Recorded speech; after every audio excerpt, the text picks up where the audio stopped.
Para pendengar radio yang saya kasih dalam Tuhan kita Yesus Kristus, Shalom. Ini dengan Pendeta Rainer Schoenemann. Kita pada saat ini akan meneruskan bagian kita yang ketiga dari seri kita Penampakan-penampakan Yesus kepada para murid sesudah kebangkitannya.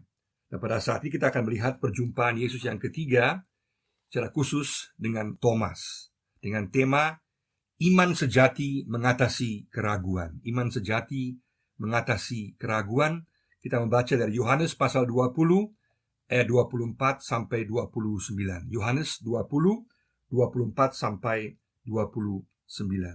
Yesus menampakkan diri kepada Thomas. Tetapi Thomas, seorang dari ke-12 murid itu yang disebut Didimus, tidak ada bersama-sama mereka ketika Yesus datang ke situ. Maka kata murid-murid yang lain itu kepadanya, "Kami telah melihat Tuhan." Tetapi Thomas berkata kepada mereka, "Sebelum aku melihat bekas paku pada tangannya, dan sebelum aku mencucukkan jariku ke dalam bekas paku itu, dan mencucukkan tanganku ke dalam lambungnya, sekali-kali aku tidak akan percaya." 8 hari kemudian, murid-murid Yesus berada kembali dalam rumah itu, dan Thomas bersama-sama dengan mereka.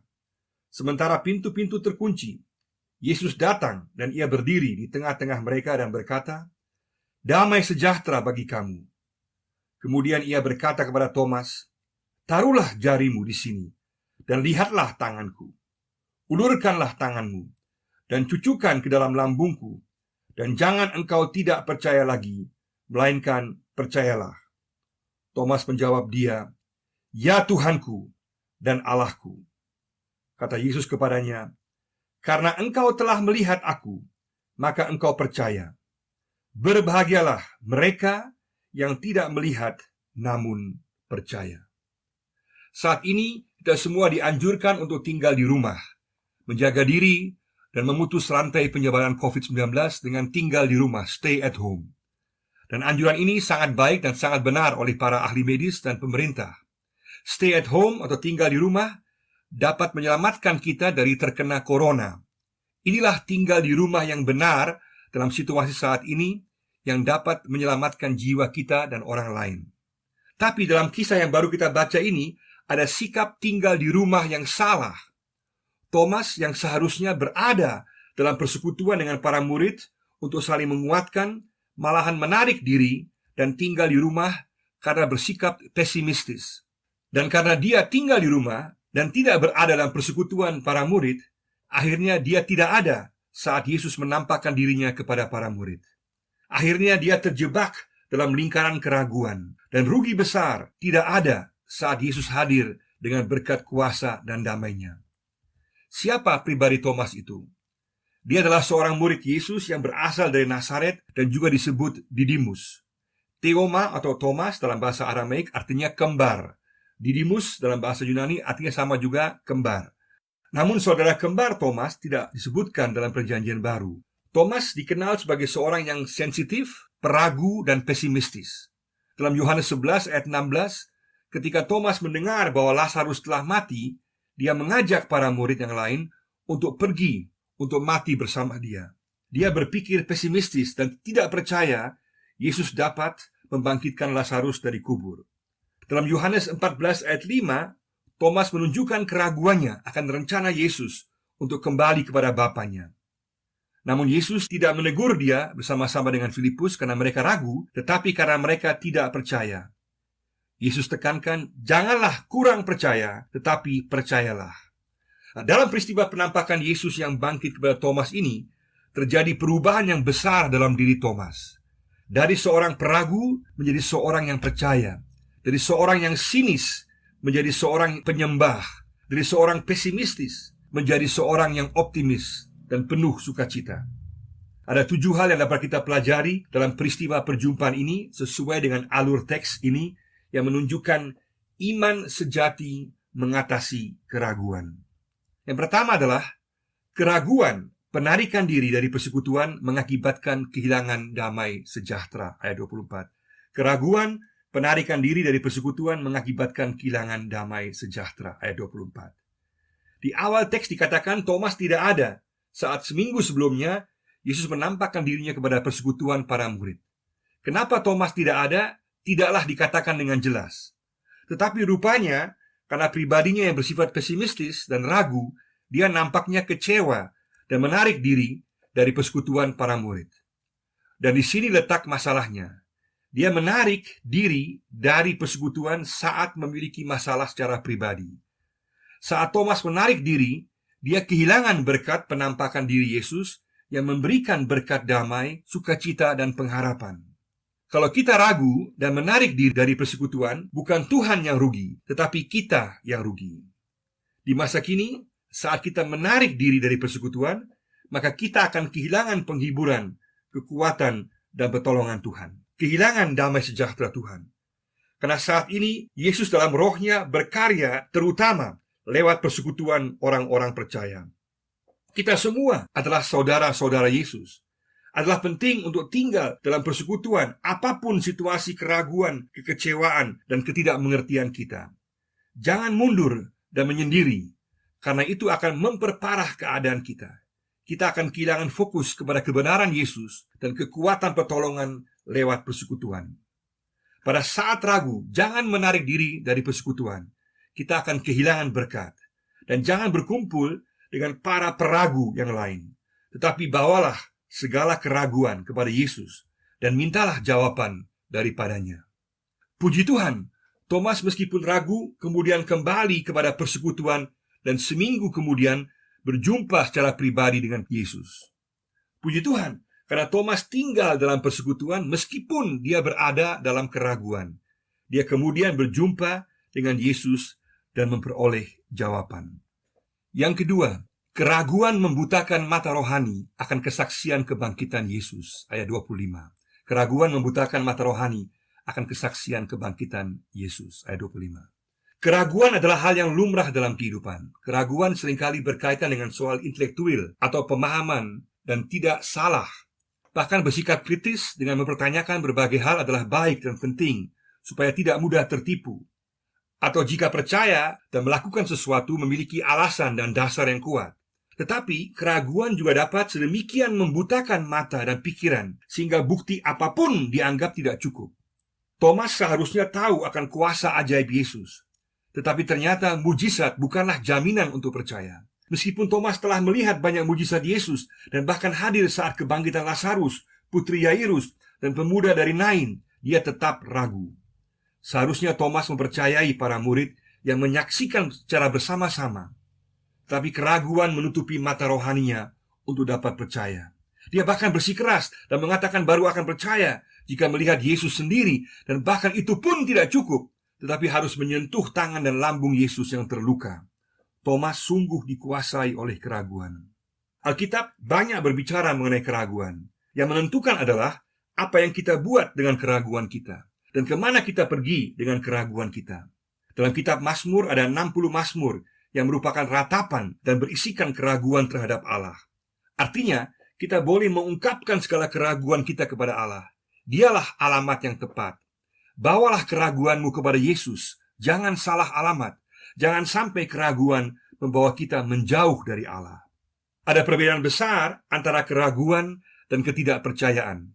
Kalau keraguan itu sebuah masalah intelektual dan mengatakan, aku tidak percaya Tuhan karena ada banyak masalah. Kalau ketidakpercayaan itu adalah sebuah sikap dasar untuk menentang dan menolak dan tidak mau percaya apapun buktinya. Dan ketidakpercayaan ini fatal dan merupakan dosa yang terbesar. Dalam Injil Yohanes, pentingnya iman percaya ditekankan berulang-ulang kali. Sebanyak 98 kali kata percaya, kata pistis, muncul dalam Injil Yohanes. Dan secara khusus berhubungan dengan pentingnya percaya kepada Yesus Kristus sebagai anak Allah yang hidup. Untuk istilah percaya juga dipakai berbagai sinonim seperti menerima, minum, makan, masuk. Percaya adalah respons, jawaban terhadap pribadi dan kebenaran Yesus. Percaya adalah menentukan untuk memperoleh keselamatan kekal dan dalam menghidupi kebenaran dalam kehidupan sehari-hari. Di sini Yesus mengingatkan kembali tentang apa yang telah diajarkan sebelumnya mengenai iman percaya.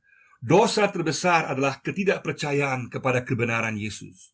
Bagi Yesus yang paling penting adalah iman percaya kita kepadanya, mempercayai pribadinya, firman-Nya, dan janjinya. Bagi Yesus, iman percaya sangat penting dan menentukan. Dalam Lukas 18 ayat 8 dikatakan, tetapi jika anak manusia turun ke bumi, adakah dia menemukan iman? Pada akhir zaman, saat Yesus datang kembali, yang menentukan adalah apakah orang-orang beriman percaya kepadanya. 1 minggu yang panjang bagi Thomas dalam keraguan. Tetapi dia tinggal dalam persekutuan dengan para murid. Stay in fellowship, yang kemudian membawa perubahan yang besar. Tinggallah dalam persekutuan. Dalam saat keraguan dan kekecewaan, kita dipanggil untuk tetap tinggal dalam persekutuan yang saling menguatkan. Jangan berkumpul dengan para peragu, tetapi bawalah keraguanmu kepada Tuhan Yesus. Maukah kita?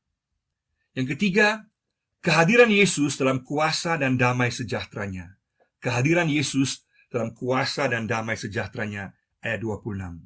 Karena Thomas tinggal dalam persekutuan para murid, perubahan kemudian terjadi. Yesus kembali datang menampakkan diri kepada para murid. Yesus datang pada hari Minggu. Ini penting sekali. Domingus, harinya Tuhan. 8 hari kemudian. Ini cara hitungnya berbeda dulu. Kalau dulu dihitung, maka hari yang sedang terjadi, sedang berlangsung juga ikut dihitung. Maka hitungannya adalah Minggu, hari pertama, Minggu, Senin, Selasa, Rabu, Kamis, Jumat, Sabtu, Minggu, hari ke-8. Sama dengan Yesus katakan dia bangkit pada hari yang ketiga. Maka Yesus mati pada hari Jumat, itu hari pertama, hari keduanya adalah hari Sabtu, dan hari ketiga adalah hari Minggu. Maka Yesus kembali menampakkan diri pada hari Minggu. Kenapa? Karena merupakan hari kebangkitan Yesus, awalan ciptaan yang baru, awalan perjanjian yang baru. Itulah sebabnya kita orang Kristen merayakan ibadah pada hari Minggu. Dan bagi Thomas, hari Minggu itu secara khusus sebuah awalan pribadi yang baru dengan Yesus. Yesus menunjukkan kuasanya dengan menembus pintu-pintu yang terkunci. Dia memiliki tubuh ilahi yang baru dan memiliki segala kuasa. Tidak ada kuasa apapun yang dapat menghalanginya dan melawannya. Dan ini para murid dan semua orang percaya perlu tahu. Dan juga kita di masa kini. Yesus yang berkuasa atas segala sesuatu. Yesus kembali mengucapkan damai sejahtera bagi kamu, sama seperti pada penampakan seminggu sebelumnya kepada para murid. Damai sejahtera adalah milik mereka yang percaya kepadanya dalam situasi apapun. Bukan sekedar perasaan, tetapi kenyataan dinaungi damai sejahtera Yesus. Sekaligus, Yesus menekankan kembali damai sejahtera sebagai tujuan misinya dan yang dapat dia berikan karena dia adalah Allah sendiri. Itulah damai sejahtera yang asli dan kekal dan berasal dari kuasa wibawa Yesus yang ilahi. Dan kita boleh yakin bahwa damai sejahtera itu berlaku bagi setiap orang percaya. Bukan damai sejahtera PHP manusia, yaitu pemberi harapan palsu, tetapi PHP ilahi, yaitu pemberi harapan pasti. Kenapa pasti? Karena sumbernya adalah Allah sendiri, dan perkataannya, firman-Nya adalah ya dan amin, artinya sungguh-sungguh benar. Puji Tuhan, kita memiliki dan dinaungi damai sejahtera ilahi. Maukah kita meyakini kuasanya, mempercayainya, menerima damai sejahteranya? Yang keempat, pelayanan khusus Yesus untuk Thomas, ayat 27a. Pelayanan khusus Yesus untuk Thomas. Di sini digambarkan pendekatan pastoral Yesus yang luar biasa, yang khusus datang untuk berjumpa dengan Thomas. Dia datang khusus untuk berjumpa dengan Thomas untuk mengatasi keraguannya.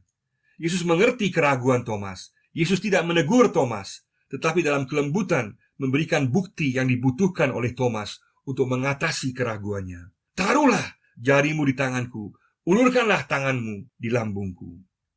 Jika kita sungguh mencari Yesus, maka pada waktunya Yesus pasti akan menjawab kita. Apapun hal yang menghalangi kita untuk percaya kepada Yesus, ungkapkanlah itu di hadapan Yesus dalam doa dan minta Dia untuk memberikan jawaban. Pasti ada kejutan istimewa jawaban yang penuh anugerah jika kita memintanya dengan jujur. Yesus peduli kepada setiap persoalan kita secara pribadi. Setiap pribadi dan setiap masalah berarti bagi Yesus dan Dia peduli. Bawalah masalahmu, keraguanmu kepadanya. Dia akan menjawabnya. Maukah kita? Yesus menunggu kita untuk datang kepadanya. Datanglah kepadanya. Yang kelima adalah iman percaya kepada Yesus yang sungguh mati dan bangkit. Iman percaya kepada Yesus yang sungguh mati dan bangkit, ayat 27b. Dengan penampakan Yesus sekali lagi membuktikan bahwa dia sungguh mati dan bangkit secara nyata. Yesus menyuruh Thomas menyentuh tangannya dan lambungnya. Iman percaya pada Yesus adalah berdasarkan pada fakta historis dan kesaksian mereka yang dulu melihat dan berjumpa dengan Yesus yang bangkit secara real. Thomas kemudian melihat Yesus. Melihat bahwa Yesus nyata bangkit itu penting. Menyentuh tangan dan lambung bekas luka itu merupakan bukti bahwa Yesus bukan hantu. Bukti bahwa itu bukan merupakan sebuah halusinasi. Kematian dan kebangkitan Yesus adalah fakta. Tetapi iman sejati di masa kini yang tingkatnya lebih tinggi saat ini adalah mempercayai kebenaran Yesus dan firman-Nya. Dan semua yang percaya meskipun tidak melihat, kemudian di ayat 29 disebut oleh Yesus sebagai berbahagia. Maukah kita melandasi iman dan hidup kita atas fakta kematian dan kebangkitan Yesus? Katakan, Tuhan Yesus, syukur, terima kasih untuk kematian dan kebangkitan-Mu yang merubah segala sesuatu, memberiku keselamatan dan masa depan yang indah, kekal, dan pasti. Yang keenam adalah perjumpaan dengan Yesus merubah peragu terbesar menjadi penyembah terbesar. Ayat 28. Perjumpaan dengan Yesus merubah peragu terbesar menjadi penyembah terbesar. Perjumpaan dengan Yesus bukan saja membuat Thomas menjadi percaya, tetapi lebih daripada itu, dia menjadi seorang penyembah. Peragu terbesar menjadi penyembah terbesar.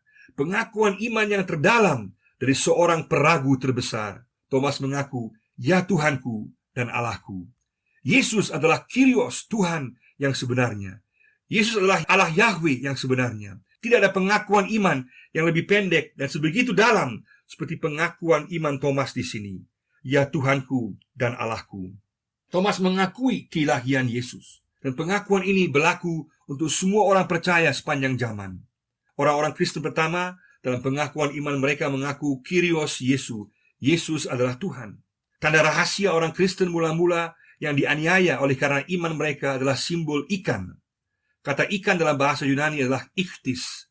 Dan 5 huruf awal dalam bahasa Yunani ini kepanjangannya adalah Yesus Kristus Theou Hios Soter, yaitu Yesus Kristus, anak Allah dan juru selamat. Simbol ikan dengan arti yang sangat dalam, pengakuan iman yang pendek dan mencakup semua hal yang paling utama dari iman Kristen. Simbol ikan sebagai pengakuan iman sekaligus sebagai jembatan komunikasi untuk mengabarkan Injil kepada orang-orang lain. Yesus benar-benar adalah Tuhan dan Allah. Thomas kemudian sebegitu dipenuhi dengan sukacita dan kepastian kebangkitan dan ketuhanan Yesus, sehingga dia membawa berita kebangkitan Yesus ke Persia, Iran di masa kini, dan bahkan sampai ke India. Di India, sampai hari ini kita temukan gereja Thomas. Dia akhirnya mati syahid sebagai martir. Semua pengalaman perjumpaan kita dengan Yesus yang memperbarui hidup kita harus bermuara kepada menyaksikan Yesus kepada orang lain. Semua penyembahan kita harus bermuara kepada membawa Injil kepada orang lain dan melayani orang lain secara rohani dan jasmani. Pengakuan iman dan teologi kita harus membuat kita bergerak untuk menyampaikan berita sukacita, kabar baik, keselamatan, dan pengampunan dalam Yesus kepada orang lain. Contoh yang luar biasa di tanah Papua adalah Petrus Kaviar.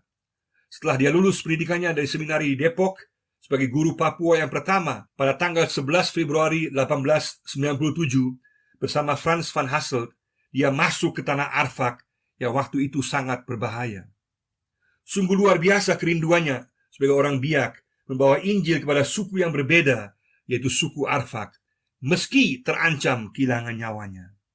Pengalaman kita, penyembahan kita, teologi kita harus membawa kita untuk melayani orang lain. Bukan posisi dan jabatan yang penting, tetapi pelayanan. Dan itu ditunjukkan oleh Petrus Kaviar. Dia menjadi teladan penginjilan. Itulah bukti kuasa kebangkitan Yesus yang membawa perubahan. Maukah kita mencontohi dia? Maukah kita meneladani contoh yang luar biasa dari Petrus Kaviar ini? Maukah kita menjadi penyembah yang benar, mengaku Yesus sebagai Allah dan Tuhan kita, membawa Injil keselamatan dan melayani orang lain, supaya orang lain mengerti Yesuslah Tuhan dan Juru Selamat manusia? Maukah kita? Yang ketujuh, yang terakhir adalah iman sejati meyakini kebenaran Yesus tanpa melihat. Iman sejati meyakini kebenaran Yesus tanpa melihat. Ayat 29. Ayat ini merupakan puncak dan inti berita dan pelajaran penting untuk orang percaya sepanjang zaman. Iman sejati adalah percaya kepada kebenaran perkataan Yesus meskipun tidak melihat. Iman sejati adalah percaya kepada kebenaran perkataan Yesus meskipun tidak melihat. Iman sejati adalah jawaban manusia terhadap kebenaran Allah dalam Yesus, meyakini Tuhan meskipun tidak melihat. Ini juga berarti kita tidak boleh mencobai Tuhan, tetapi percaya kepada firman-Nya. Bagi kita di masa kini, kita tidak melihat Yesus secara jasmania, tetapi apakah kita percaya menerima kebenarannya? Kalau kita percaya, walaupun tidak melihat, maka dalam penilaian Yesus kita berbahagia. Berbahagialah artinya membawa sukacita dan damai dan kebahagiaan sejati. Berarti kita ada dan sesuai dengan kehendak Allah. Iman kita berkenan kepadanya. Beriman percaya tanpa melihat membawa sukacita, damai, kebahagiaan sejati karena berkenan kepada Yesus. Karena kebahagiaan sejati ada pada Tuhan dan Dia yang memberikannya. Untuk tanah Papua, ayat ini memiliki arti yang penting dan bersejarah.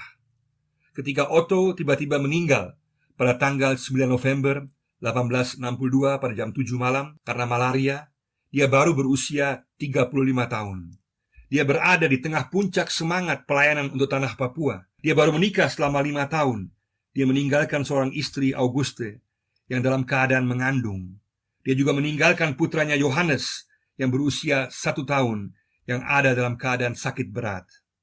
Geisler yang kemudian sendiri membuat peti untuk Otto menuliskan ayat ini di atas nisan Otto di Kuawi, Manokwari. Berbahagialah orang yang tidak melihat namun percaya. Kerinduan Otto adalah bertemu dengan satu orang Papua di sorga. Tetapi saat dia meninggal, belum ada orang Papua yang percaya. Namun Otto tetap percaya itu akan terjadi. Itulah iman sejati. Tidak melihat namun percaya. Dan benar, puji Tuhan, di kemudian waktu banyak sekali orang Papua yang menerima Injil keselamatan Yesus. Puji Tuhan. Tetaplah percaya walaupun tidak melihat. Ini berlaku baik untuk kita secara pribadi dan untuk tanah Papua secara keseluruhan. Tetaplah percaya, tinggallah pada Yesus meskipun kita tidak melihatnya. Maka Dia akan bertindak dan memberkati kita. Tetaplah percaya. Katakan Yesus, aku mempercayaimu. Aku mempercayai firman-Mu. Iman sejati yang mengatasi keraguan. Katakan, saat ku ragu, aku mau tinggal dalam persekutuan orang percaya. Katakan, aku tidak mau dibutakan oleh keraguan, tetapi membawa semua keraguan, kekecewaan, dan pergumulan kepada Yesus. Aku mau menantikan jawaban Yesus. Katakan, aku mau meyakini kuasa Yesus. Aku mau terima damai sejahtera Yesus. Katakan, Yesus, aku bersyukur atas kematian dan kebangkitan-Mu yang membawa keselamatan. Katakan, aku mau menyembah-Mu Yesus, Tuhan dan Allahku. Aku mau membawa berita keselamatan dan melayani orang lain di mana aku berada. Katakan, aku mau memiliki iman sejati yang mengatasi keraguan. Aku mau percaya meski tidak melihat, meyakini firman Tuhan. Kiranya kita semua terus memiliki iman sejati yang mengatasi keraguan. Tuhan memberkati kita semua. Amin.